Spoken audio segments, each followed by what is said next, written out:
itu jauh lebih baik daripada orang yang akidahnya rusak ketika dia mungkin musyrik, ketika dia mungkin kafir, tidak beriman kepada Allah dan Rasulnya, walaupun dosanya dikit. Karena maaf, ada nggak orang kafir yang tidak beriman, dosanya dikit? Ada Pak, dan banyak. Mungkin mereka ketika diajak minum khamr nggak mau, diajak zina nggak mau, diajak membunuh nggak mau. Orangnya itu basicnya baik. Tapi dia berbuat syirik sama Allah. Dia tidak mau memeluk agama Allah. Walaupun dosanya dikit, dibandingkan orang muslim yang misalkan dosanya banyak, tapi ini lebih buruk daripada orang muslim dosanya banyak, tapi dia tetap muslim. Karena apa? Kesyirikan itu menghalangi seseorang untuk diampuni dosa-dosanya oleh Allah. Selamat datang di channel Tauhid Istiqomah. Semoga video ini bisa membawa berkah untuk kita semua. Amin. Alhamdulillah, tentunya senantiasa kita bersyukur kepada Allah atas seluruh nikmat yang Allah berikan dan Allah limpahkan kepada kita. Terutama kenikmatan yang sangat kita syukuri itu kenikmatan duduk di taman ilmu. Belum tentu setiap muslim diberikan kenikmatan untuk duduk di teras ilmu ataupun di taman ilmu. Banyak muslim, tapi belum tentu mereka memiliki semangat mengayunkan langkah kakinya untuk duduk di antara taman-taman ilmu. Kita tentunya bersyukur Allah menyempurnakan nikmat rezeki kepada kita. Allah menyempurnakan nikmat sandang, Allah menyempurnakan nikmat pangan dan papan. Dan kita sangat bersyukur Allah memberikan kenikmatan ilmu kepada kita, sehingga kita memiliki kenikmatan di dalam membuka kitab, punya kenikmatan di dalam duduk di taman ilmu. Karena ilmu kita butuhkan untuk menjawab segala ujian yang kita hadapi di dalam kehidupan. Antum bisa membayangkan kalau kita semesteran, entah SMA, SMP, atau kuliah, lalu kita malamnya tidak belajar. Pasti ketika kita di meja ujian kita keringat dingin, karena pertanyaan-pertanyaan yang ada di lembar ujian tidak mampu kita jawab, hanya karena tadi malam kita tidak belajar. Kalaulah kita ujian saja pada waktu SMA, kuliah, ternyata kalau kita malamnya tidak belajar, kita keringat dingin untuk menjawab setiap persoalan dan setiap pertanyaan di lembar ujian itu. Apalagi kehidupan, kalau kita tidak belajar, bagaimana kita bisa menyelesaikan ujian pada kehidupan kita kalau kita tidak pernah belajar? Itulah yang menjadikan kita sekarang paham kenapa angka frustasi, angka depresi semakin tinggi. Angka frustasi dan angka depresi semakin tinggi disebabkan karena banyak di antara kita tidak pernah belajar. Kita tidak mengambil referensi untuk menjadi sebuah kekuatan bagi kita, dan kita tidak pernah mengambil referensi untuk menyelesaikan setiap ujian yang kita hadapi. Dan itulah yang menjadikan kita faham. Kita ngaji bukan karena kita sok pintar. Kita ngaji bukan karena kita untuk mendebat. Level kita bukan mendebat. Kita ngaji bukan level kita untuk menyalahkan orang. Level kita bukan untuk menyalahkan orang. Tapi kita ngaji levelnya adalah supaya kita punya jawaban atas setiap persoalan dan ujian yang kita hadapi di dalam kehidupan.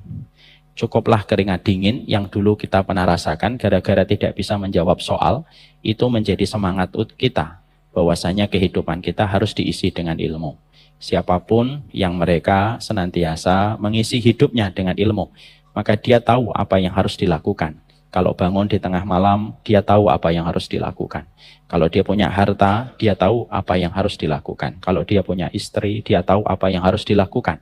Bahkan ketika dia masuk kamar mandi pun, dia tahu apa yang harus dilakukan kalau kita memiliki ilmu yang menjadi sebuah edukasi dan referensi pada kehidupan kita.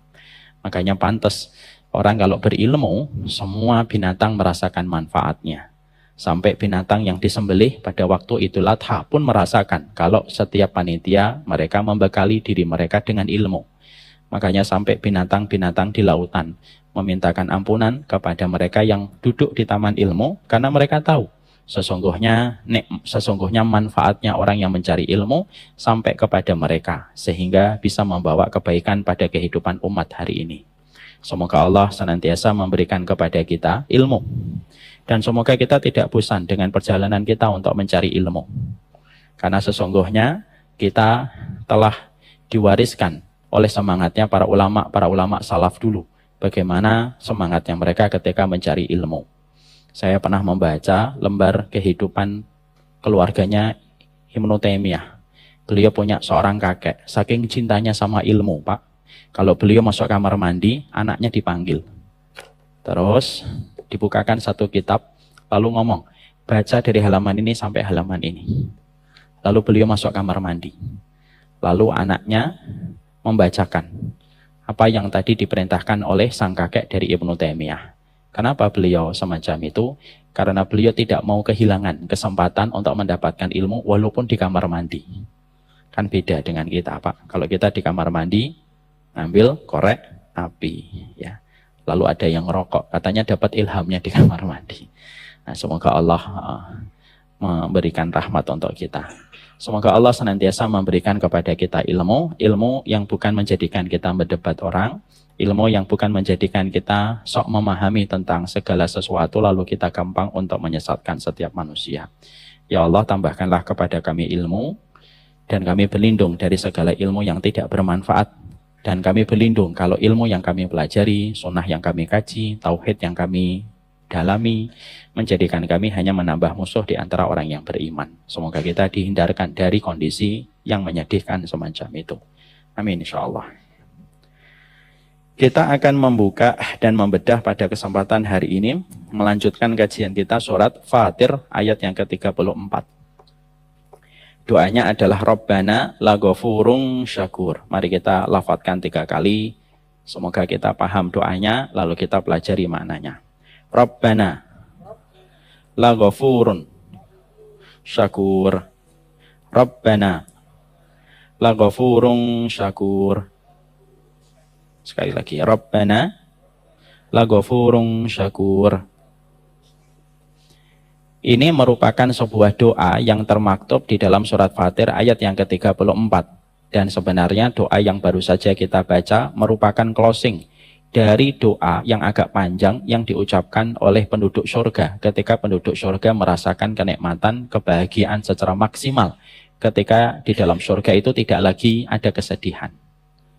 Makanya di awal surat Fatir 34 Allah mengabadikan bagaimana sukacita, kebahagiaan yang dirasakan penduduk surga ketika mereka berada di surga.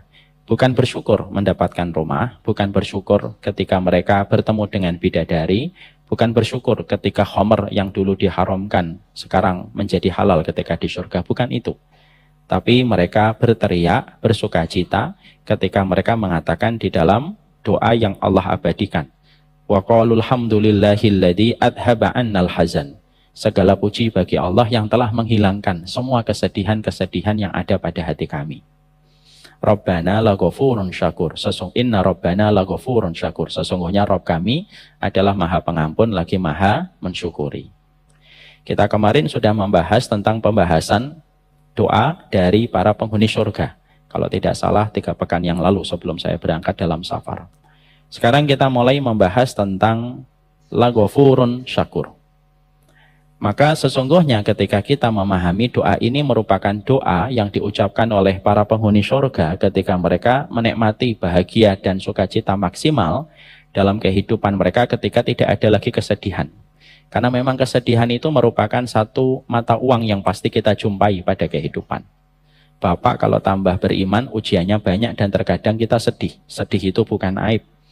Kapan sedih itu aib? Ketika kesedihan itu mendominasi kita dan menghilangkan kesyukuran kita dan menghilangkan semangat kita di dalam taat dan ridho kepada takdir Allah. Itu baru aib. Tapi sesungguhnya orang beriman sedih ketika terkadang mendapati ujian. Makanya Rasulullah bersedih ketika beliau kehilangan Khadijah dan kehilangan Abu Thalib. 2 orang yang menjadi pilar yang membackup Rasulullah untuk menghadapi gempuran permusuhan dari orang-orang Quraisy di kota Mekah. Saya jadi teringat Pak, perjalanan kami kemarin ke Uzbekistan. Banyak di antara kita tidak mengetahui bahwasanya Imam Bukhari, salah satu ulama besar, yang tentunya kita paham beliau merupakan imam dari para ulama hadis dunia, itu adalah Imam Bukhari. Kita mengenal Imam Bukhari itu, Masya Allah, tingkat keilmuannya, tingkat hafalannya yang luar biasa. Dan bagaimana kesungguhan beliau sampai beliau memiliki sebuah karya abadi, monumental. Kitab yang paling sahih setelah Al-Quran, yaitu adalah kitab Sahih Bukhari. Tapi sedikit dari kita yang tahu bahwasanya seorang Imam Bukhari itu memiliki ujian berat Pak. Bahwasanya beliau di akhir kehidupannya, beliau tinggalnya di Nisabur. Nisabur itu merupakan kawasan hari ini berada pada kawasan Iran. Beliau ternyata difitnah di Nisabur itu. Salah satunya kenapa beliau mendapatkan fitnah, karena banyaknya orang yang sangat mengidolakan beliau sehingga menimbulkan hasad bagi sebagian orang yang lain. Itulah kondisi manusia. Jadi adakah orang yang hasad kepada Imam Bukhari? Ada. Ditambah lagi Pak, ada satu kasus bahwasanya di Nisabur Imam Bukhari diminta untuk mengajari anak-anak sultan di Nisabur.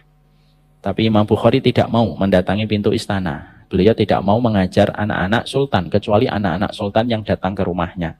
Karena menurut Imam Bukhari, al-ilmu yu'ta wala ya'ti. Ilmu itu didatangi, bukan mendatangi. Penolakan ditambah berita-berita minor dan negatif tentang Imam Bukhari menjadikan penguasa Nisabur itu marah, murka. Dan Imam Bukhari itu diusir Pak dari Nisabur. Akhirnya ketika Imam Bukhari diusir dari Nisabur, beliau melakukan rihlah perjalanan ke Bukhara.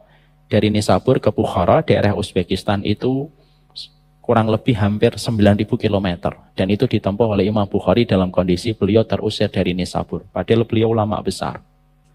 Ketika pertama kali beliau balik ke Bukhara, karena nama dari Imam Bukhari itu nama aslinya adalah Muhammad bin Ismail bin Ibrahim.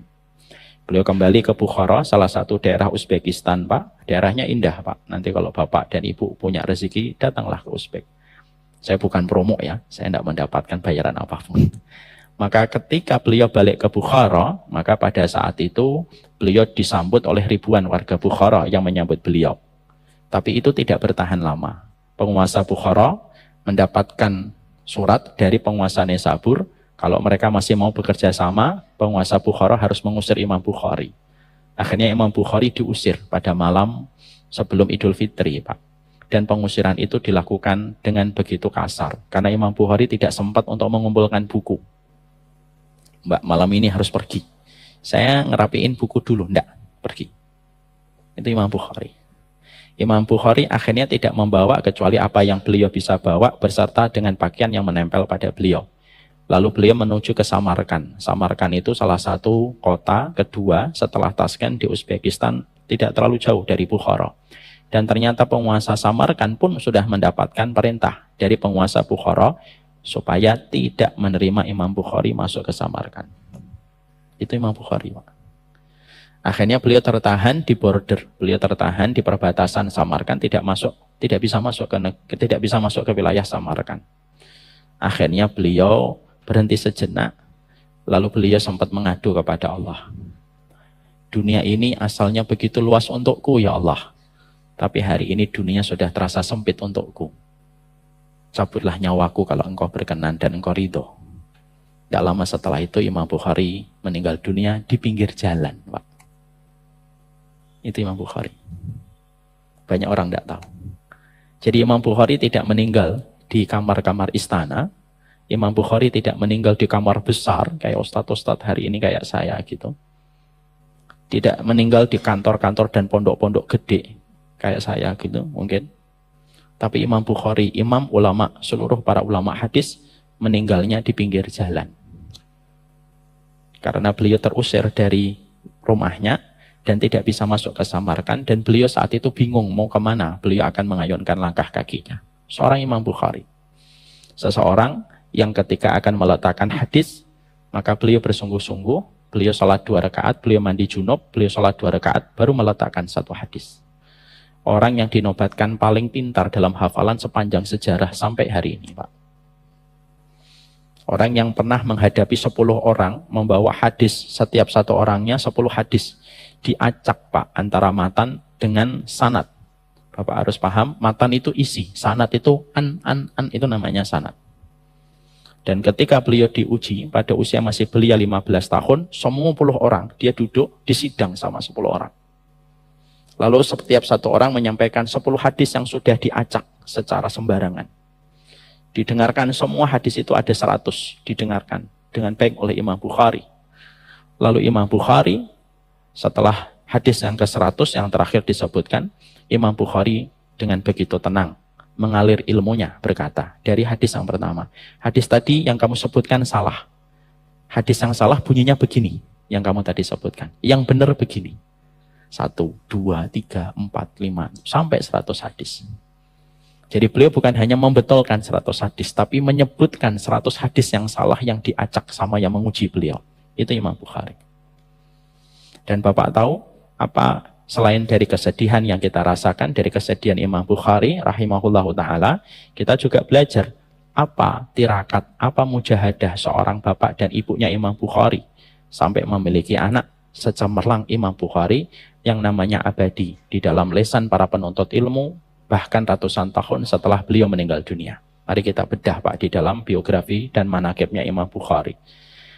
Maka sesungguhnya Imam Bukhari itu akhirnya menjadi ulama besar karena dua tirakat, tirakat bapaknya dan tirakat ibunya. Tirakat ibunya adalah ketika Imam Bukhari lahir dalam kondisi buta. Maka Imam Bukhari ketika lahir dalam kondisi buta, ibunya betul-betul menghidupkan malam dengan tahajud, membasahi tempat sujudnya, dan tidak pernah putus mendoakan Imam Bukhari supaya dikembalikan penglihatannya. Maka hampir 1 bulan atau 2 bulan setelah beliau memanjangkan doanya, memanjangkan tahajudnya, tirakatnya di dalam doa dan sholat, satu malam ibunya ketika lelah berdoa tertidur di atas tempatnya beliau beribadah. Lalu beliau berjumpa dengan Nabi Ibrahim. Lalu Nabi Ibrahim berkata, Innallaha qad radda basara ibnik. Sesungguhnya Allah telah mengembalikan penglihatan anakmu. Bangun ibunya dan mendapati Imam Bukhari kecil sudah mulai ada tanda-tanda melihat. Dan tanda melihatnya Imam Bukhari itu berangsur-angsur. Sampai akhirnya sempurna penglihatan Imam Bukhari. Tirakatnya seorang ibu. Makanya kita Pak, sebagai seorang laki-laki, kalau kita tahu doa istri kita 3 kali lebih mustajab daripada doa kita sebagai bapak untuk anak-anak kita, kasih tahu sama istri kita, doamu 3 kali lebih mustajab daripada doaku. Berdoalah yang sering kepada anak-anak kita. Karena aku kalau berdoa, kalah 3 kali set daripada doamu. Kamu boleh marah kepadaku, kamu boleh kecewa sama aku, tapi kamu tidak boleh menghentikan doamu untuk anak. Dan laki-laki yang baik adalah laki-laki yang terus mengingatkan istrinya untuk mendoakan anak-anaknya. Karena apa? Doanya wanita itu luar biasa didengarkan oleh Allah daripada doanya seorang bapak. Dan kita tidak usah protes. Kok gitu sih Ustadz? Tidak usah. La yus'alu amma yaf'alu wa hum yus'alun. Allah tidak pernah ditanya, kita yang ditanya sama Allah. Tirakat yang kedua, tirakat bapaknya, namanya Ismail bin Ibrahim. Ismail bin Ibrahim ini seorang penuntut ilmu, Pak. Beliau sakit dan beliau meninggal dunia. Pada saat ketika sebelum beliau meninggal dunia, Ismail bin Ibrahim ini ngomong, dipanggil itu istrinya, dan berkata kepada istrinya, aku tinggalkan kitab di perpustakaan untuk anak kita. Ya, saudaranya Bukhari satu Pak, namanya Ahmad bin Ismail bin Ibrahim. Imam Bukhari, Muhammad bin Ismail bin Ibrahim. Aku tinggalkan perpustakaan untuk 2 anak kita. Dan aku tinggalkan dinar dan dirham yang aku simpan di sini. Dan aku pastikan tidak ada dinar dan tidak ada dirham. Tidak ada satupun dinar dan dirham yang aku tinggalkan untuk menghidupi 2 anakku dan memberikan pendidikan terbaik untuk anakku yang aku campurkan dengan haram dan syubhat. Aku pastikan dinar dan dirhamnya bersih untuk kedua anak kita. Masya Allah Pak. Dari tirakatnya seorang bapak untuk mencari harta yang bersih, dari tirakatnya seorang ibu yang terus berdoa, lahirlah dengan gemilang seorang anak yang bernama Muhammad bin Ismail bin Ibrahim, yang akhirnya bergelar dengan nama Imam Bukhari. Makanya bapak-bapak, tirakatnya bapak itu apa? Kalau memang bapak tidak bisa tahajud panjang, kalau bapak tidak bisa puasa Daud, kalau memang bapak tidak bisa sedekah yang banyak, minimal jangan masukkan 1 rupiah pun yang tercampur dengan harta yang syubhat dan haram, karena itu yang membatalkan perjalanan baik anak kita dalam kehidupan di masa dewasa. Tirakatnya ibu apa? Banyaklah berdoa. Kalaupun siklus bulanan, teruslah berdoa. Bapak harus mengingatkan terus. Dan disitulah kita mendapati tentang kisahnya Imam Bukhari. Jadi Imam Bukhari pun mendapatkan kesedihan, Pak. Diusir, Pak. Tingkat keilmuan Imam Bukhari dituduh menyimpang. Apa yang beliau pelajari itu setingkat Imam Bukhari. Makanya kalau bapak tiba-tiba mendapatkan ada orang yang tidak suka sama bapak, ya wajar. Wong Imam Bukhari akhlaknya baik, mulia adabnya, kedalaman ilmunya diakui dan dinobatkan menjadi orang yang paling encer hafalannya di dalam tubuh kaum muslimin, itu pun dituduh dengan penyimpangan. Apalagi cuma kita. Jadi kalau kita akhirnya sedih, ya sedih itu normal. Karena Imam Bukhari juga sedih, Pak. Dunia yang terasa lapang selama ini terasa sempit untukku mulai hari ini. Cabutlah nyawaku kalau engkau ridho ya Allah. Dan didengarkan doanya oleh Allah Subhanahu wa ta'ala. Bapak berani berdoa dengan doa itu? Silakan. Karena sesungguhnya itulah doanya Imam Bukhari. Sekarang mari kita kembali. Bahwasanya disitulah kita paham perkara yang paling disenangi oleh penduduk surga itu adalah hilangnya kesedihan, Pak. Berarti ujian kita dalam hidup itu yang menjumpai kesedihan. Ustadz, kenapa teriakan penduduk surga ketika mereka bersuka cita dan berbahagia, mereka mengatakan, Alhamdulillahilladzi adhaba annal hazan. Kenapa kok itu? Kenapa mereka tidak berteriak, ya Allah, akhirnya bidadari datang. Kenapa tidak mengatakan, ya Allah ternyata mobil Mercedes tidak ada apa-apanya dengan apa yang aku peroleh hari ini. Kenapa kok yang disebutkan bukan bidadari, bukan rumah, bukan istana, bukan makanan. Tapi justru yang disebutkan itu sesuatu yang sifatnya itu maknawi, Pak. Ya Allah, segala puji bagi engkau yang sedihnya kami itu tidak tersisa sama sekali. Saya tidak bisa membayangkan perasaan yang sedang dirasakan penduduk surga ketika mengucapkan ini. Para ulama lalu mengatakan, kenapa ucapannya penduduk surga Alhamdulillahilladzi adhaba annal hazan? Kenapa kok itu? Bukan bidadarinya yang disebut. Kenapa bukan tempat yang indah yang disebut? Karena keindahan tempat, keindahan bidadari, kelezatan makanan itu tidak sebanding dengan kenikmatan ketika hati kita sudah tidak lagi sedih. Itu kenikmatannya. Makanya yang disebutkan itu yang puncak, bukan yang bawah. Contoh, Pak Haiban, misalkan, beliau ini mendapatkan hadiah mobil, harganya 500 juta. Di samping mobil, beliau juga mendapatkan hadiah, misalkan handphone, yang include di dalam mobil harganya 5 juta. Plus mendapatkan sepatu yang harganya 1 juta. Ada 3 hadiahnya. Mobil 500 juta, yang kedua handphone 5 juta, yang ketiga sepatu harga 1 juta. Pulang beliau ketemu sama istrinya, Ummu Nino. Kira-kira Pak Haiban cerita tentang sepatunya, atau cerita tentang handphonenya, atau cerita tentang mobilnya? Mobil. Gak usah ditanya, Pak Haiban pasti sudah bisa kita tebak. Pasti dia akan jawab, Bu, apa? Dapat mobil. Tidak mungkin dia akan mengatakan, Bu, aku dapat apa? Sepatu 1 juta, handphone 5 juta. Tidak, pasti yang disebut mobil dulu.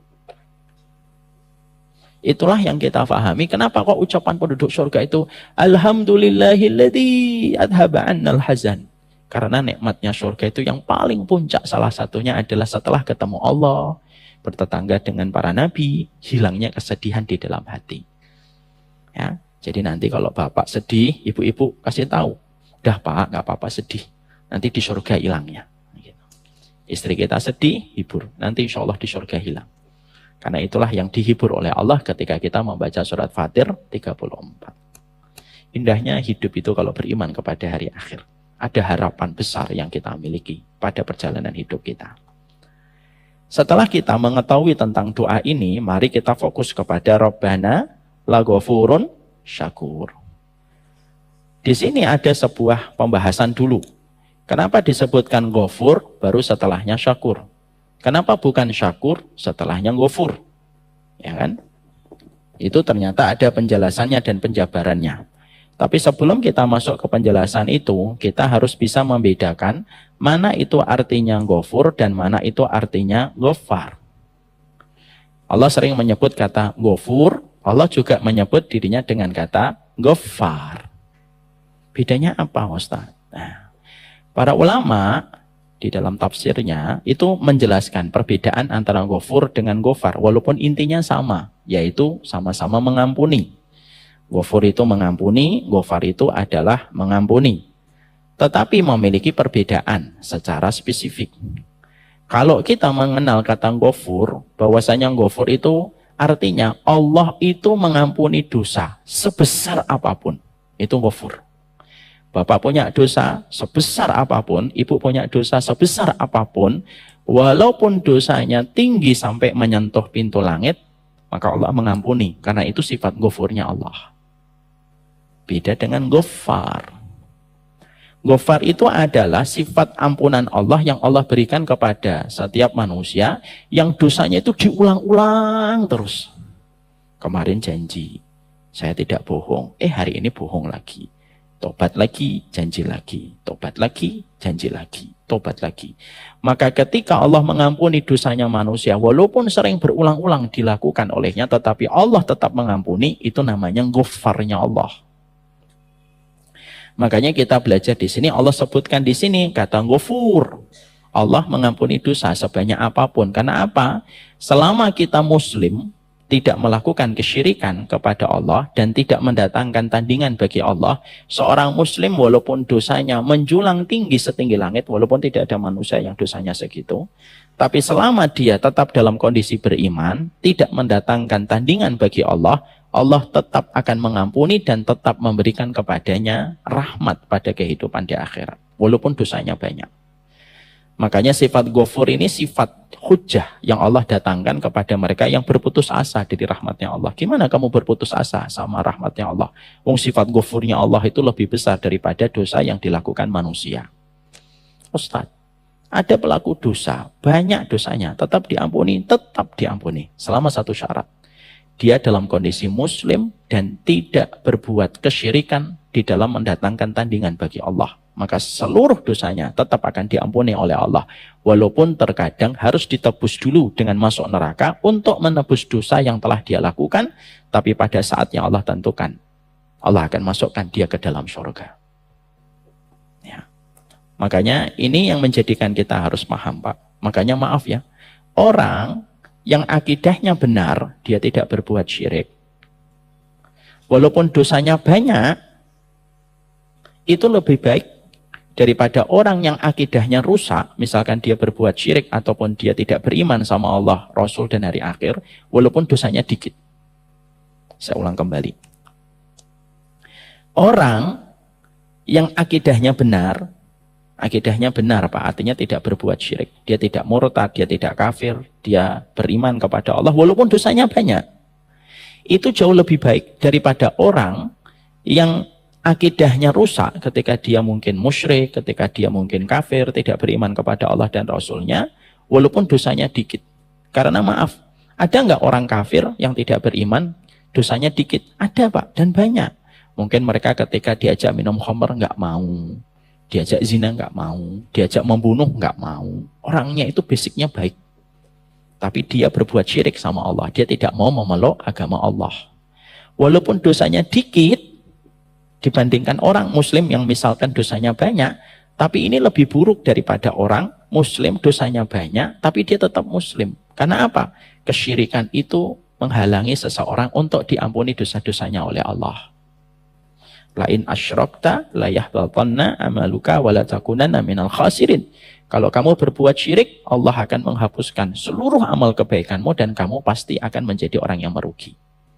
Ini bukan berarti nanti memberi pembenaran kepada sebagian orang untuk melakukan dosa loh Pak. Kok kamu dosa? Iya. Lebih baik jadi muslim banyak dosa daripada kafir tapi sedikit dosa. Tidak begitu. Tapi ini menunjukkan kepada kita bahwasanya syahadat itu kalimat yang betul-betul luar biasa di sisi Allah.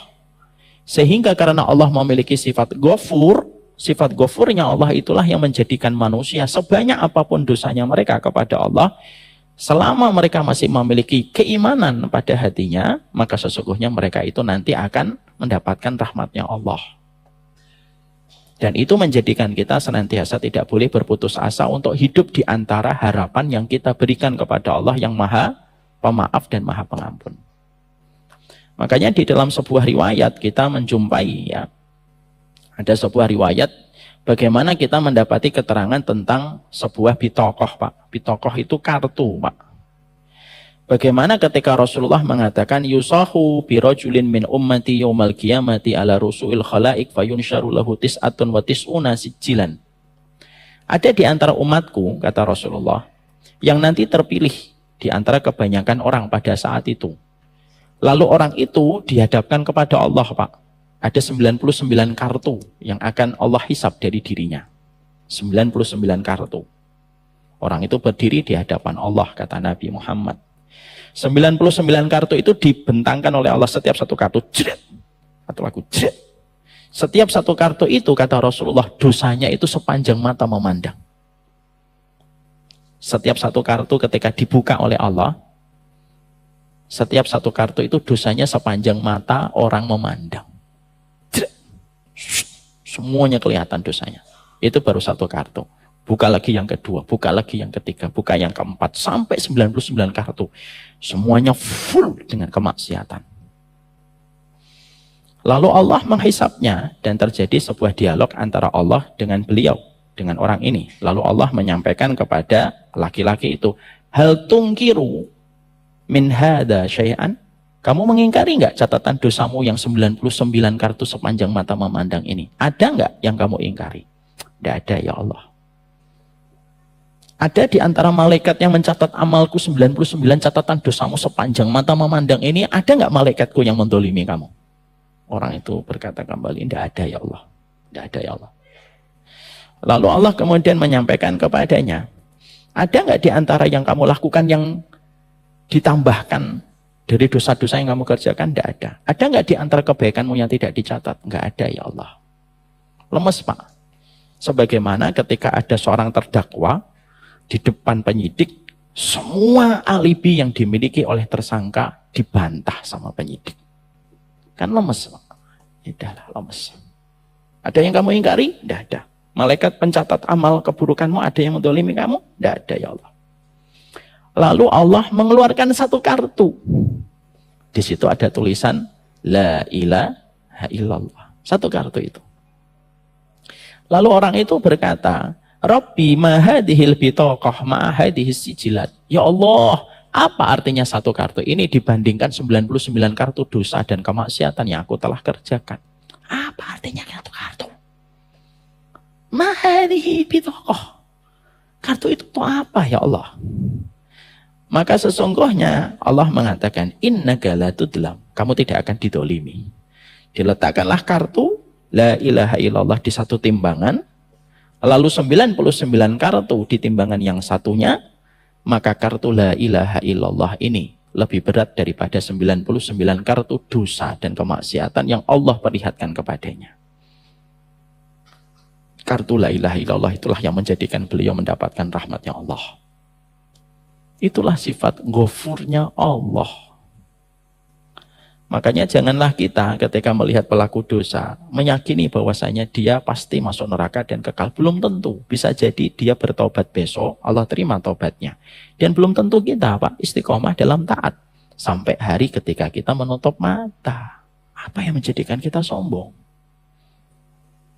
Makanya kenapa kita mendapati bahwasanya kalau ada orang yang melakukan dosa, jangan dicela, jangan dihujat. Karena bisa jadi kamu akan diuji dengan dosa yang sama dan bisa jadi kamu pun belum tentu selamat sebagaimana orang yang kamu cela. Tidak selamat dari dosa itu. Lihat betapa perlindungan Allah dengan sifat ghafurnya.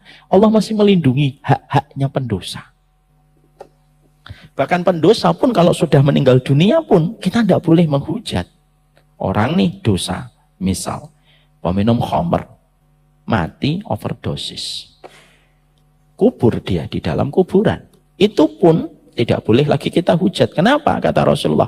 Karena dia telah mempertanggungjawabkan apa yang telah dilakukan kepada Allah. Lihat, sifat ghafurnya Allah itu sampai memberikan perlindungan kepada para pendosa sekalipun.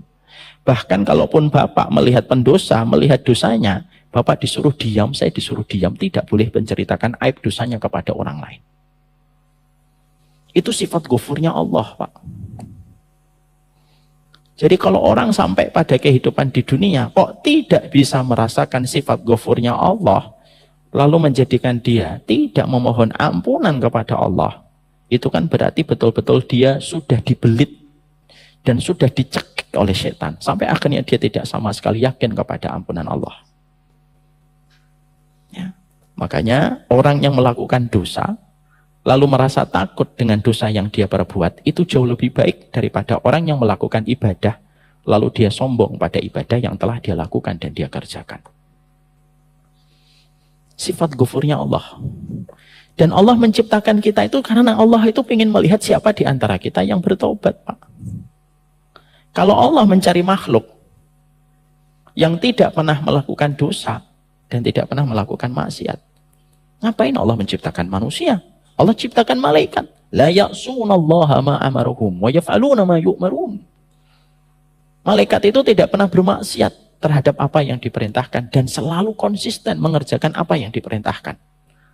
Tapi kenapa Allah setelah menciptakan malaikat itu Allah menciptakan manusia? Padahal malaikat aja tahu bahwasanya manusia itu akan berbuat kerusakan dan mengalirkan darah.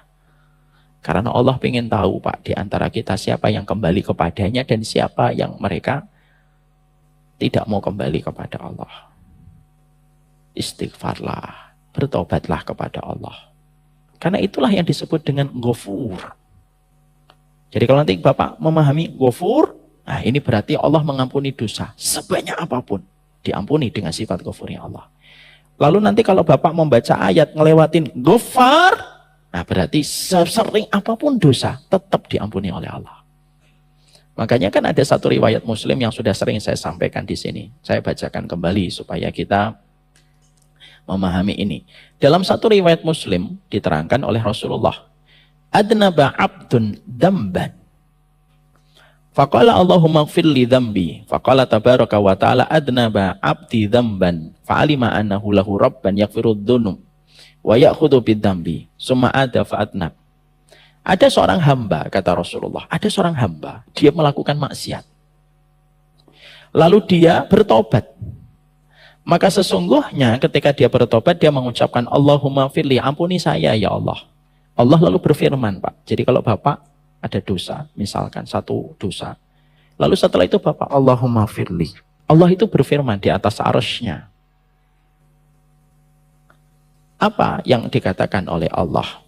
Adnaba abdi dzamban fa'alima anna lahu rabban yaghfirudz dzunub. Hambaku itu melakukan dosa. Dan dia tahu dia punya Rabb yang senantiasa mengampuni dosa. Aku ampuni dosanya dia. Setelah itu kata Rasulullah, adnaba dzamban akhar. Loh, setelah diampuni sama Allah, dia dosa lagi, Pak, dengan dosa yang sama, ngulang lagi. Lalu dia mengatakan kembali, Allahumma fitli, ampuni saya, ya Allah, dosa lagi. Lalu Allah menyampaikan bahwasanya, adnaba abdi dzamban fa'alima annahu lahu rabban yaghfirudz dzamba. Dia dosa lagi. Tapi dia tahu dia punya Rabb yang mengampuni dosa. Aku ampuni lagi dosanya. 2 kali, Pak. Rasulullah lalu melanjutkan hadisnya. Lalu dia adnaba dzamban akhar. Dia melakukan dosa lagi yang ketiga kalinya. Dan kembali lagi dia meminta maaf kepada Allah dan mengatakan, Allahumma firli, ampuni aku ya Allah. Lalu Allah mengulang kalimat yang sama. Adnaba abdi dzamban fa'alima anna lahu rabban yaghfirudz dzamba. Hambaku ini dosa lagi yang ketiga kalinya. Tapi dia meminta ampunan kepada diriku karena dia tahu aku adalah Zat yang Maha Pengampun. Aku ampuni lagi. Udah 3 kali, Pak. Coba, Bapak tahu anaknya Bapak ngelakuin kesalahan 3 kali. Bapak jewer itu, sentil sampai merah mungkin kupingnya. Ini yang ketiga, Pak, sudah. Loh, dosa lagi. Yang keempat kalinya, kata Rasulullah SAW. Dan kembali lagi dia mengucapkan Allahumma firli. Ya Allah, ampuni saya, ya Allah. Saya berdosa kembali, ya Allah. Dan kembali Allah mengatakan, tapi yang keempat berbeda. Lalu yang keempat itu Allah mengatakan, I'mal ma syi'ta fa inni qad ghafartu lakum. Yang keempat beda, Pak. Yang keempat Allah mengatakan apa? I'mal ma syi'ta. Berbuatlah semaumu. Fa inni qad ghafartu lakum. Selama kamu terus bertobat dengan sungguh-sungguh, aku akan ampuni. Ingat loh, Pak, ini bukan akhirnya nanti, oh ini hadisnya. Ini yang saya cari-cari. Jangan gitu. Tapi ini menunjukkan, Ustadz, apa itu bukan yang mempermainkan istighfar? Enggak, Pak. Yang dimaksudkan Nabi ini bukan orang yang mempermainkan taubat. Enggak. Dia memang sudah berupaya untuk bertobat. Dan sudah berusaha menjaga. Tapi apalah daya, desakan hawa nafsunya kencang. Akhirnya dia berdosa kembali. Ini bukan untuk para pendosa yang meremehkan ampunan. Dosa, enggak apa-apa, nanti diampuni sama Allah kok. Hati-hati. Orang yang meremehkan ampunan, hanya Allah yang tahu apa maksud di dalam hatinya. Orang yang meremehkan ampunan, hati-hati. Mereka akan menjadi orang yang paling merugi karena Allah tidak mau dimanfaatkan. Ampunan yang besar yang Allah miliki untuk menjadikan seseorang itu melakukan dosa. Maaf ya Pak, ini kita ngambil pelajaran. Ada orang yang terkadang melakukan dosa itu karena mereka itu meremehkan ampunan. Yuk zina, insya Allah Allah Maha Pengampun. Nah ini bahaya. Minum khamr enggak apa-apa deh, Allah kan Maha Pengampun. Allah senang sama orang yang bertobat. Gimana Allah nggak senang? Bagaimana saya bisa bertobat kalau saya nggak dosa? Dosa dia. Iya kalau umurnya panjang Pak. Kalau pas lagi minum mati, kelar hidupnya. Tapi disitulah kita akhirnya mendapati bahwasanya itulah sifat ghafarnya Allah. Ada sifat ghafurnya Allah, ada sifat ghafarnya Allah pada kehidupan manusia.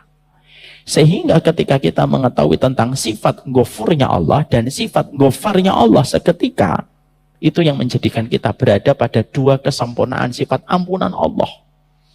Sehingga sebanyak apapun dosa Bapak dan Ibu, sebanyak apapun dosa saya, dan sesering apa kita mengulang-ulang dosanya, tapi selama kita betul-betul bersungguh-sungguh di dalam bertaubat, Allah tetap ampuni dosa kita. Makanya kalau kita meminta ampunan itu jangan ditangguhkan dan jangan ditakhirkan. Kalau bisa sebelum malam tidur, kita tuh di dalam hati sembari ini, ya Allah ampuni dosa-dosaku hari ini. Baru tidur. Supaya bersih Pak lembarannya. Karena kemaksiatan itulah yang akan mengakhirkan kita untuk mendapatkan rahmat dan akan menjadikan kita mendapatkan berbagai macam kesulitan kita di dalam kehidupan kita. Makanya Imam Ibnu Qayyim itu memberikan wasiat. Ini juga teguran untuk saya. Kadang-kadang masih suka lupa. Imam Ibnu Qayyim itu berkata, sebelum tidur, ampuni dosanya orang, mintalah maaf sama Allah. Karena yang menjadikan kita tidak nyaman hidup di dunia itu ya karena dosa kita. Ketika kita salah sama Allah dan kita belum meminta maaf sama Allah. Saya pernah memberikan sebuah contoh. Kapan saya memasuki Masjid Al-Falah dalam kondisi tidak nyaman, Pak? Kalau saya punya salah sama Pak Haiban, pasti saya nggak nyaman masuk ke Masjid Al-Falah. Kalau saya masuk, saya lihat Pak Haiban di sebelah mana ya? Oh, dia sebelah kanan. Saya ngambil sebelah kiri. Pak Haiban di shop mana ya? Shop 2, saya ngambil shop 5. Pak Haiban ketika habis dikir langsung pulang atau enggak? Oh dia nggak langsung pulang, saya langsung pulang. Kenapa kok saya tidak nyaman di Al-Falah? Karena saya punya salah sama Pak Haiban. Akhirnya tidak nyaman saya datang ke masjid ini, walaupun masjid ini megah, dingin, ya, suasananya enak, tetap nggak nyaman, sempit Masjid Al-Falah bagi saya. Kenapa? Karena saya salah sama Pak Haiban. Ditambah lagi Pak Haiban itu ketua yayasan. Siapa? Mohon maaf Pak. Ya kan akhirnya nggak nyaman saya. Kapan saya akan nyaman kembali ketika masuk Masjid Al-Falah? Simple kok. Datang Pak Haiban, minta maaf ya Pak Haiban. Kemarin tuh saya nggak belikan bakso itu karena uang saya mepet. Kiri saya lagi mati. Saya nggak bisa belikan. Oh nggak apa-apa, dipeluk kita. Tenang. Setelah itu kita Masjid Al-Falah tenang. Bahkan bersandingan dengan Pak Haiban pun tenang. Kenapa? Karena Pak Haiban sudah memaafkan kita. Sama. Kenapa ya kok kita kadang-kadang malam itu resah, siang itu gundah? Karena dosa-dosa kita belum berikan permintaan maaf kita kepada Allah. Sehingga akhirnya ketika kita bersinggungan masalah dengan pemilik alam semesta dan kehidupan kita, itu yang membuat kita tidak nyaman pada kehidupan. Itulah kenapa Nabi setiap waktu tidak pernah kurang 100 kali beristighfar kepada Allah. Supaya menenangkan hati. Makanya istighfarnya para salaf, istighfarnya para sahabat itu, mereka senantiasa melazimi istighfar itu. Dan mereka tahu betul, istighfar itu untuk menjadikan tenang kembali hati kita dan suasana jiwa kita. Jadi di situ kita paham ya, ada sifat ghafur, ada sifat ghafar. Kenapa di sini ghafur yang disebut Ustadz? Karena ghafur ini mengampuni semua dosa sebanyak apapun. Karena sesungguhnya tidak ada orang yang masuk surga kecuali dosanya diampuni oleh Allah. Paham bedanya ghafur dengan ghafar? Paham. Jadi setelah kita memahami bahwasanya ada perbedaan dari kata ghafur dan kata ghafar yang sudah kita bedah secara ilmu, ini memberikan efek kepada hati kita di dalam kita menjalani kehidupan. Terkadang kita melakukan dosa yang sama, berulang-ulang dosa itu kita lakukan dan kita kerjakan, maka janganlah kita putus harapan untuk terus kita memohon ampunan kepada Allah. Ketika Allah itu mensifati pada sifat dan namanya yang sempurna dengan sifat Ghafar. Sebanyak apapun dosa yang pernah kita lakukan, setebal apapun dosa yang pernah kita kerjakan, jangan kita pernah putus harapan kita untuk diampuni dan mendapatkan rahmat dari sisinya Allah Subhanahu wa Ta'ala. Allah bersama dengan prasangka hambanya. Ketika kita senantiasa menata hati kita bahwasanya kita mendapatkan ampunan di sisi Allah, maka sesungguhnya Allah akan memberikan kepada kita sesuai dengan prasangka yang kita berikan kepada Allah Subhanahu wa Ta'ala. Ini yang menjadikan kita harus senantiasa kita hadirkan pada kehidupan hati kita. Makanya saya mencoba untuk mencari lafaz-lafaz istighfar yang senantiasa dilazimi oleh para sahabat. Dan pernah disampaikan oleh Nabi secara langsung. Memang ucapan kita meminta ampunan kepada Allah itu beragam. Kita bisa mengucapkan sayyidul istighfar, Allahumma anta rabbi la ilaha illa anta khalaqtani wa ana abduka wa ana alahdika wa wa'dika mastata'tu. Abu uluka bi nikmatika alayya wa abu bi dzambi faghfirli fa innahu la yaghfiru dzunuba illa anta. Itu sayyidul istighfar. Kita juga bisa mengucapkan astagfirullah ataupun mengucapkan astagfirullahal adzim.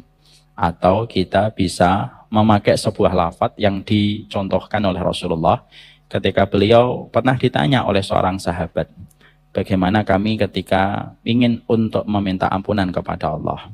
Maka Nabi mengajarkan kepada sahabat ini dalam satu riwayat yang sahih, dalam riwayat Bukhari, sebuah doa yang indah. Mari kita lafadzkan bareng-bareng. Allahumma inni dolamtu nafsi dulman kasiron wala yakfiru dhunuba illa anta faghfirli maghfiratan min indik warhamni innaka antal ghafurur rahim.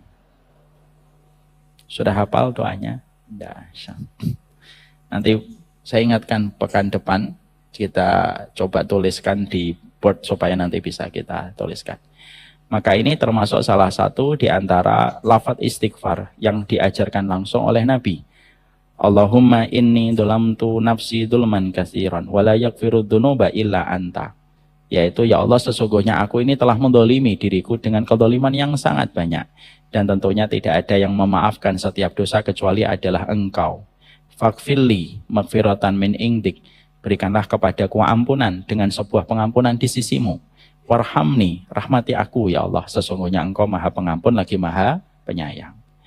Maka penting juga saya menyampaikan bahwasanya ketika kita sudah mengetahui tentang sifat Ghafarnya Allah dan kita memahami sifat Ghafurnya Allah, dan ini memberikan harapan. Saya ingatkan, harapan itu harus disertai dengan sebuah pembuktian dan sebuah ikhtiar terbaik di dalam kita menuju kepada ampunan Allah. Karena ada orang-orang yang mereka tertipu dengan angan-angan mereka untuk diterima ampunannya oleh Allah, padahal dia tidak melakukan apapun untuk menuju kepada ampunan Allah. Banyak muslim yang mereka beranggapan begini, tidak apa-apalah nanti saya berbuat dosa yang banyak. Selama saya muslim kan saya nanti tetap diampuni oleh Allah. Ini termasuk salah satu prasangka yang dibenci oleh Allah. Dan prasangka-prasangka yang semacam ini, prasangka diampuni oleh Allah untuk meringankan dan menggampangkan dia melakukan dosa, termasuk prasangka yang sudah Allah sampaikan di dalam surat Fussilat ayat yang ke-23. Allah menyampaikan, وَذَلِكُمْ ظَنُّكُمُ الَّذِي ظَنَنْتُمْ بِرَبِّكُمْ أَرْدَاكُمْ فَأَصْبَحْتُمْ مِنَ الْخَاسِرِينَ. Allah menyampaikan, demikian itu kamu berprasangka dengan prasangka kepada Rabbmu. Artinya ada manusia yang dia berprasangka Allah itu Maha Pengampun, lalu akhirnya sifat ampunan Allah itu dijadikan tameng, dijadikan pembenaran untuk terus melakukan dosa. Akhirnya Allah menyampaikan, وَذَلِكُمْ ظَنُّكُمُ الَّذِي ظَنَنْتُمْ بِرَبِّكُمْ. Itulah prasangkamu dulu. Allah menyampaikan kata-kata ini pada surat Fussilat 23 kepada penduduk neraka. Jadi ada penduduk neraka yang Allah menyampaikan, itu loh prasangkamu dulu kepada Rabbmu yang menjadikan kalian itu binasa gara-gara prasangka itu. Dan jadilah kalian itu sebagai orang yang merugi. Artinya sifat Ghafurnya Allah, sifat Ghafarnya Allah kita tanam pada hati kita, tapi jangan sekali-kali kita merasa nyaman untuk melakukan dosa walaupun kita sudah mengetahui sifat ghafurnya Allah dan ghafarnya Allah. Makanya begini Pak, tempatkanlah antara khauf dengan roja pada tempatnya masing-masing. Tahu artinya khauf? Khauf itu artinya takut. Roja artinya berharap. Berharap itu salah satunya berharap diampuni oleh Allah. Tempatkanlah khauf dan roja itu pada tempatnya. Kalau bapak, ibu sedang tergoda dengan pesona maksiat, tergoda dengan dosa, jangan memakai sifat rojaknya Allah. Tapi ingatlah sifat azabnya Allah. Itu namanya khauf, Pak. Bapak, misalkan ada laki-laki, Pak. Di depannya ada perempuan, menggoda dia, melakukan zina. Lalu yang dia ingat, kajian Rabu ini, Pak, sifat ghafur dan ghafarnya Allah. Jadi, Pak, zina. Karena dia salah menempatkan. Kalau kita, saya, Pak Haiban, Bapak, Ibu, sedang ada dosa menggoda kita, yang dipakai jangan dibayangkan sifat ghafurnya Allah. Yang kita harus ingat, syadidul iqabnya Allah. Paham di sini? Wah, Allah maha keras adabnya, pedih siksanya. Sehingga rasa takut itu berdiri di bulu kodok kita, supaya kita menjaga jarak dari dosa itu. Karena kita ingat dosa itu. Ketika kita menghadapi Allah, mensifati dirinya dengan syadidul iqab, syadidul adab. Bapak bisa bayangkan, pernah saya sampaikan di sini. Kalau Allah saja yang tidak pernah merasakan sakit sedikit pun, sampai Allah menegaskan bahwasanya siksaannya itu keras, dan yang mengatakan keras itu zat yang maha keras. Sekeras apa itu adabnya Allah? Kalau yang mengatakan keras Umar Mita, jangan percaya Pak. Karena Umar Mita tidak pernah bertinju. Kalau yang mengatakan keras Pak Haiban, apalagi Pak Haiban, umurnya sudah 60 tahun.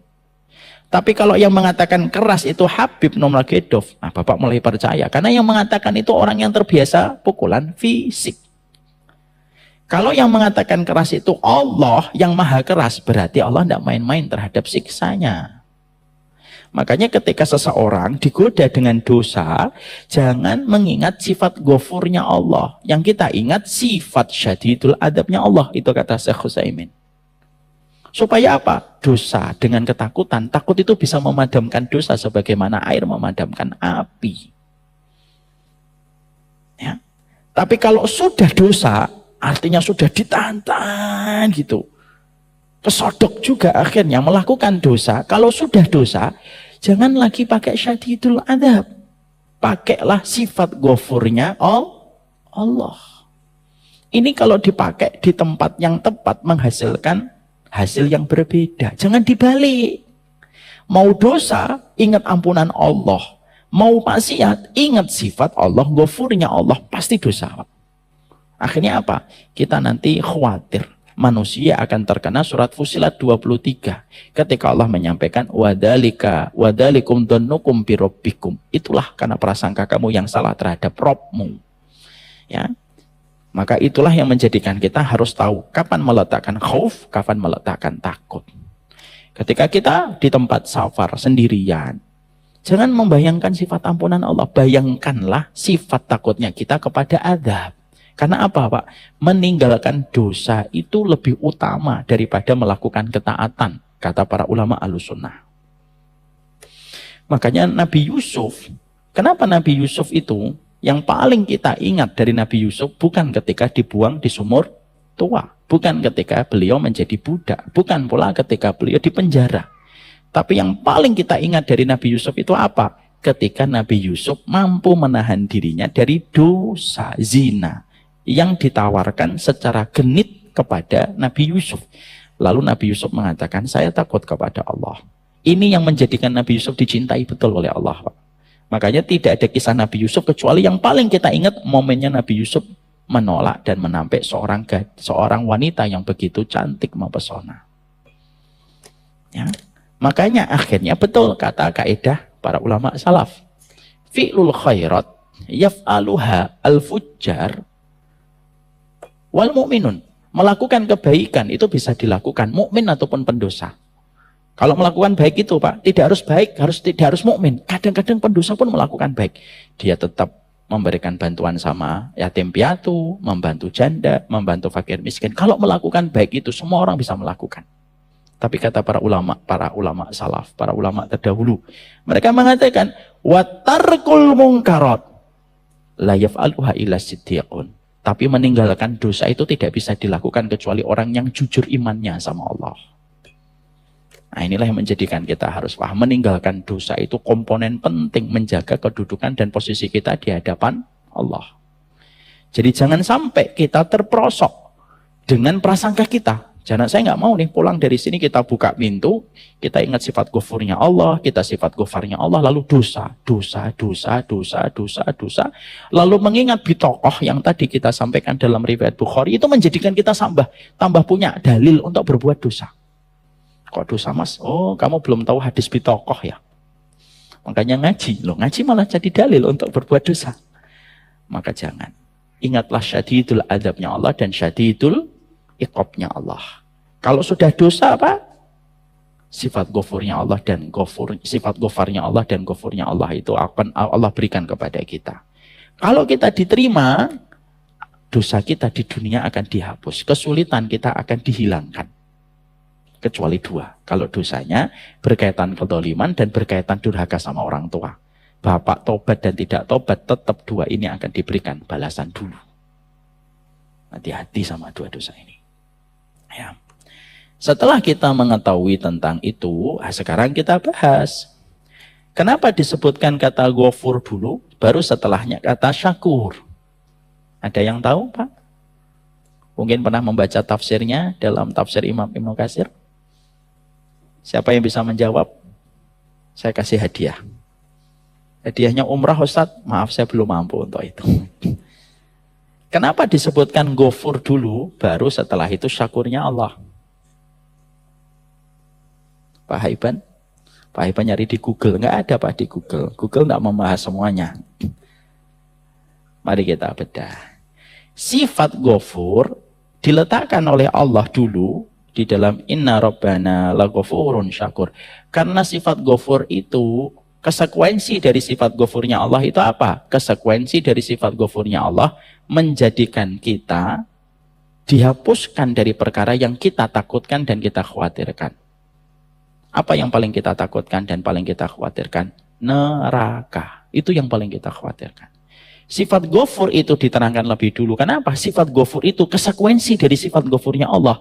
Kamu selamat dari neraka kalau sudah dapat ghafurnya Allah. Jadi manusia itu kalau sudah dapat ampunan, Pak, maka dia selamat dari neraka.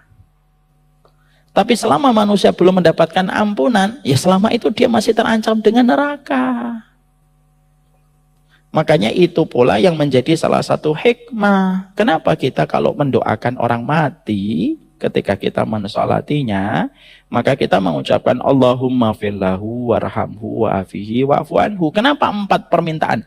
Allahumma fillahu warhamhu wa'afihi wa'afu anhu. Kenapa 4-4-nya itu punya makna yang sama konteksnya? Ampuni dosanya mayat ini. Karena ketika mayat itu sudah diampuni, berarti dia dihindarkan dari perkara yang paling menakutkan. Dan apa yang paling menakutkan? Yaitu neraka. Itu perkara yang paling menakutkan. Makanya kalau seseorang sudah diampuni, tenang. Plong dia, Pak, kalau sudah diampuni. Di dunianya tenang, di akhiratnya pun tenang. Makanya ketika ada seseorang yang diampuni oleh Allah dalam satu riwayat, ada seseorang, Pak, di tempat dalam satu hadis, ditempatkan di hadapan Allah. Lalu Allah menerangkan, ini dosamu ya, ini dosamu ya. Lalu ditutupi oleh Allah. Karena dia dulu ketika di dunia sering menutupi dosa orang, aib orang. Makanya ketika Allah buka dosanya, Allah buka aibnya, Allah tutupi hanya Allah dan dia. Ingat ya Pak, kata Imam Ibnu Katsir, manusia nanti ketika disidang oleh Allah, ketika pas pemeriksaan dosa, ada 2 manusia. Ada orang yang diperiksa dosanya dan aibnya di depan seluruh manusia sampai manusia itu ngeliatin. Ini ada di dalam tafsir Imam Ibnu Katsir. Ketika seluruh manusia dan mata manusia memandang dia, diperiksa satu persatu dosanya, dia malu sampai tertunduk dan dia berkata, lebih baik aku dijebloskan langsung ke neraka daripada menanggung malu seberat ini. Walaupun mungkin ketika di dunia dia tidak pernah malu, tapi di akhirat dia pasti akan malu, kata para ulama. Siapa orang yang dibuka dosanya oleh Allah semacam ini pada pemeriksaan? Orang yang terbiasa membuka-buka dosa orang. Dan orang yang terbiasa buka-buka aibnya orang. Atas nama apapun. Kecuali pada hajat yang memang diperlukan secara syar'i. Contohnya menyelesaikan masalah. Nah, memang harus dibuka untuk menyelesaikan masalah. Tapi bukan pada alasan syar'i. Dia membuka-buka dan mengumbar-ngumbar dosanya orang. Hati-hati. Pasti akan dibuka.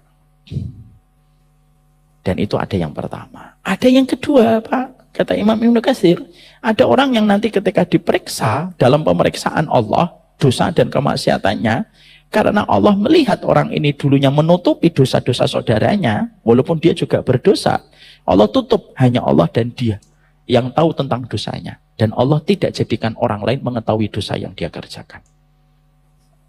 Nah, padahal mengetahui dosa orang itu berat lesan kita untuk tidak bercerita sama orang. Makanya ibu-ibu itu biasanya kalau habis dapat informasi baru, sini, ada berita heboh. Sini kumpul. Makanya akhirnya Pak, maaf ya, mengetahui dosa orang itu berat. Karena semenjak Bapak dan saya mengetahui dosanya Pak Haiban, misal hari ini kita mengetahui dosanya Pak Haiban, semenjak hari itu Allah akan melihat kita. Apakah kamu akan menutupi dosa itu, ataukah kamu akan menceritakan dosa itu kepada orang? Makanya jangan kepo. Karena itu perkara berat. Ya. Maka kembali ke tadi, sifat ghafurnya Allah, kenapa didahulukan? Karena kalau kita mendapatkan ghafurnya Allah, berarti kita tenang. Diampuni dosa-dosa kita, diselamatkan dari apa yang paling kita takutkan. Dan tidak ada yang paling ditakutkan orang mukmin, bukan miskin, bukan fakir, bukan. Yang paling ditakutkan orang mukmin itu neraka. Makanya dia terus menebus. Bagaimana dia meminta kepada Allah ditebus ampunannya. Syakur itu konsekuensinya. Syakur itu maha mensyukuri, Pak. Kenapa ditempatkan setelah ghafur? Karena syakur itu konsekuensi. Sifat syakurnya Allah itu apa? Memberikan kepada seorang hamba apa yang dia inginkan dan paling apa yang dia harapkan. Apa yang paling kita harapkan, Pak? Surga. Rahmatnya Allah dengan surganya. Karena surga dan rahmat Allah itu satu paket. Maka ketika seseorang itu mendapatkan syakur, maka sesungguhnya apa yang dia paling harapkan di dunia itu Allah berikan kepadanya. Makanya diletakkan dulu, ghafur dulu, bukan syakur. Kalau diletakkan, Rabbana lasyakurun ghafur, maknanya jadi berantakan. Makanya Allah tempatkan Rabbana la ghafurun syakur. Kamu aku amankan dulu, kalau sudah aku ampuni, aku amankan kamu dari neraka, baru syakur amal perbuatanmu yang menjadikan kamu bisa mendapatkan rahmatku. Dan itulah yang menjadikan akhirnya diletakkan kata Rabbana la ghafurun syakur. Sekarang artinya syakur itu apa? Allah menyebut sifat syakur di dalam Al-Quran 4 kali di dalam Al-Quran. Bahwasanya kata syakur itu artinya bahwasanya Allah betul-betul mensyukuri tentang semua yang dilakukan oleh manusia. Apapun Pak, kalau sudah diniatkan oleh Allah, untuk Allah, pasti Allah terima. Dan Allah lipat gandakan setiap perbuatan yang dilakukan manusia. Karena Allah maha mensyukuri. Makanya mari kita bedah Pak. Saya kan sudah sering menyampaikan. Apa sholat yang paling ringan pada sholat sunnah yang kita kerjakan sebagai muslim? Sholat yang paling ringan itu sholat sunnah fajar. Saking ringannya sholat ini sudah sering saya sampaikan. Ada testimoni dari Ibunda Aisyah. Aku ini kalau ngelihat Nabi melakukan sholat fajar, aku menyangka seakan-akan Nabi tidak sholat, nggak membaca Al-Fatihah. Saking cepatnya Nabi kalau sholat sunnah fajar. Makanya sholat sunnah fajar itu ayat rakaat pertama membaca Al-Kafirun. Rakaat yang kedua membaca Al-Ikhlas, Pak. Makanya Pak, kalau Bapak sholat sunnah fajar, tidak usah membaca Al-Baqarah. Pertama Bapak tidak hafal. Ya. Yang kedua, Nabi nggak pernah baca Al-Baqarah. Sholat yang paling ringan itu sholat sunnah fajar. Di total Pak, kalau saya biasanya 3 menit. 4 menit, 3 menit lah sholat sunnah fajar itu. Biasanya karena jarak antara adzan dan iqamat masjid saya 15 menit. Harus bangunin anak, kadang juga harus wudhu, harus sholat. Cepet Pak. Tapi perhatikan, berapa bayaran yang Allah berikan kalau kita sholat sunnah fajar? Bayarannya berapa Ustaz? Ayo hitung-hitungan. Khairum minad dunya wa ma fiha. Jadi harta 271 triliun itu tidak ada apa-apanya. Dengan setengah detiknya kita sholat sunnah fajar. Berarti kalau khairum minad dunya wa ma fiha, hitung Pak semua ekonomi yang beredar dari Rusia sampai Kanada. Dari Afrika sampai Yaman. Dari Indonesia sampai ke Australia. Dihitung Pak, itu yang di atasnya. Belum yang di bawahnya.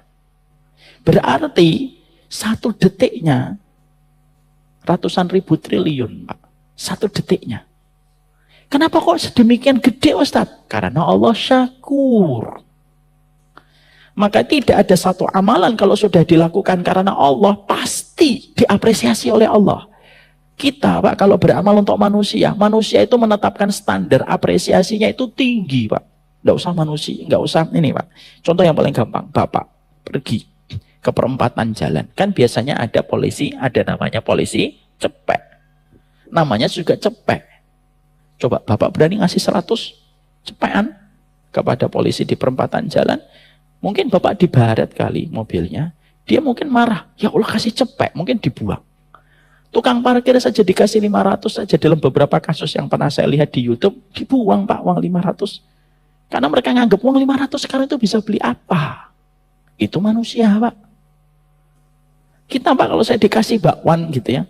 Nggak usah bakwan lah. Dikasih kurma. Dipotong separuh. Ini Ustaz ke rumah separuh gitu. Ya Allah ngasih kurma. Kita pasti ngomong, lebih baik nggak usah ngasih daripada ngasih kayak gitu. Pasti gitu omongannya kita. Tapi itu tidak berlaku sama Allah.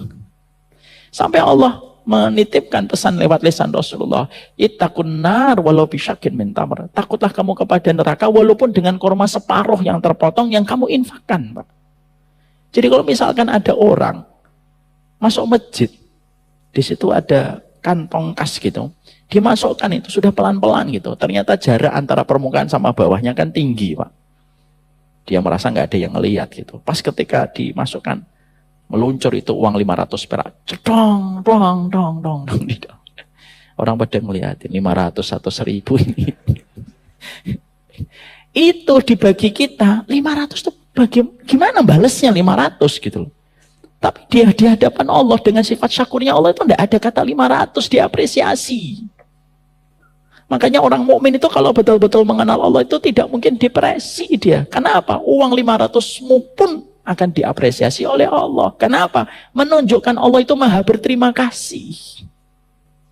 Sehingga ketika kita mengetahui sifat syakurnya Allah itu apa konsekuensi yang kita harus rasakan pada kehidupan.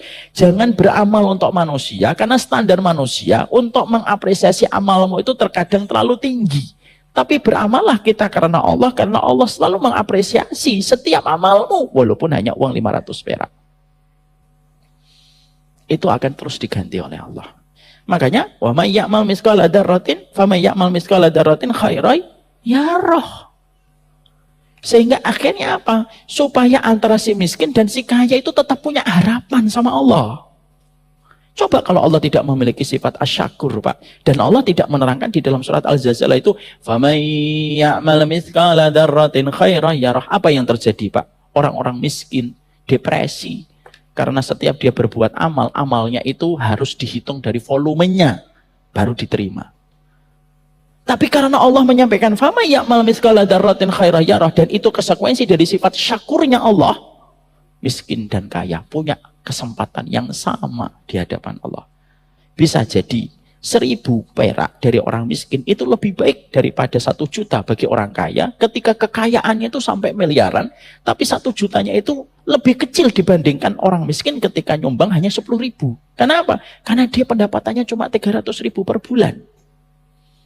Syakurnya Allah itu menenangkan hati kita.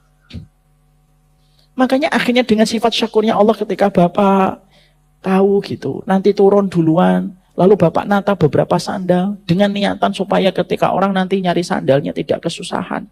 Bapak balik sandal-sandal itu. Maka kita tenang, karena itu pun diterima sama Allah walaupun cuma nata sandal. Saya tidak bisa nyumbang ke Al-Falah. Saya tidak bisa nyumbang lift untuk Al-Falah. Yang bisa saya lakukan cuma membantu merapikan sandal. Itu pun diterima sama Allah.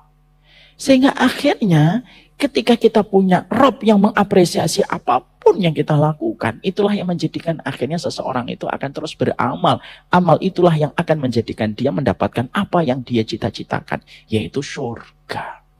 Makanya salah satu sifat Allah yang paling indah itu asyakur. Itu paling indah betul sifat asyakurnya Allah.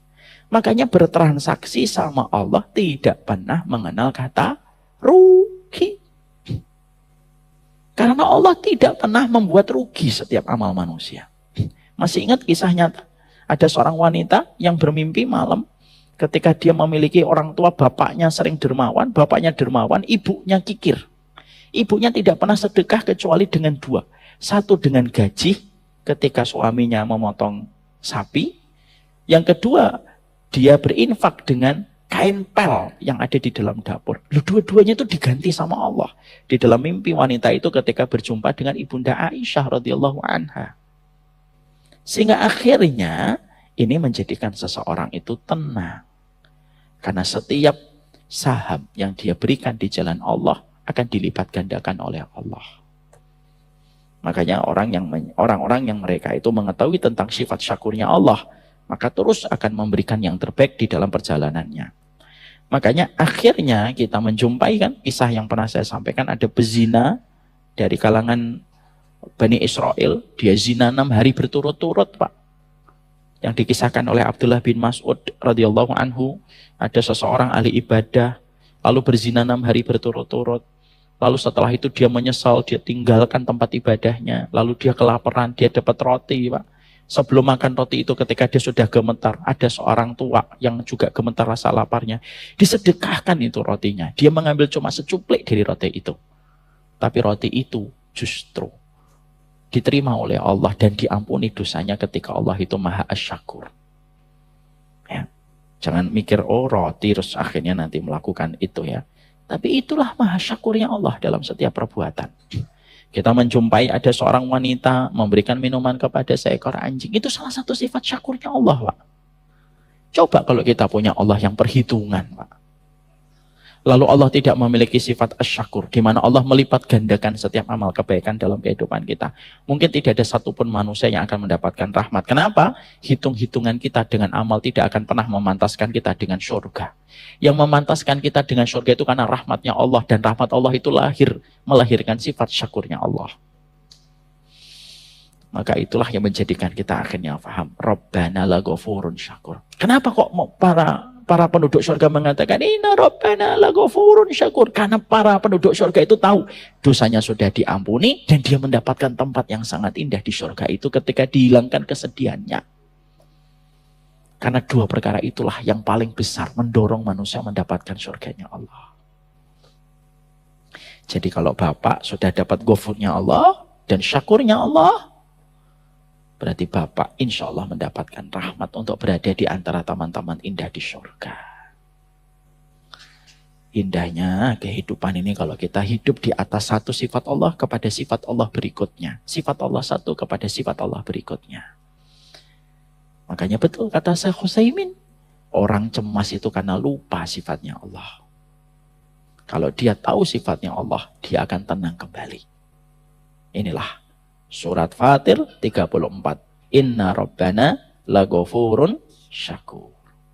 Semoga kita hidup kehidupan kita dengan dua sifat ini. Karena dua sifat inilah yang dibacakan oleh penghuni surga di dalam surganya. Ini yang kita sampaikan. Berarti selesai Surat Fatir 34. Nanti kita akan lanjutkan doa yang ke-29. Rabbana wa taqabbal doa. Doanya Nabi Ibrahim.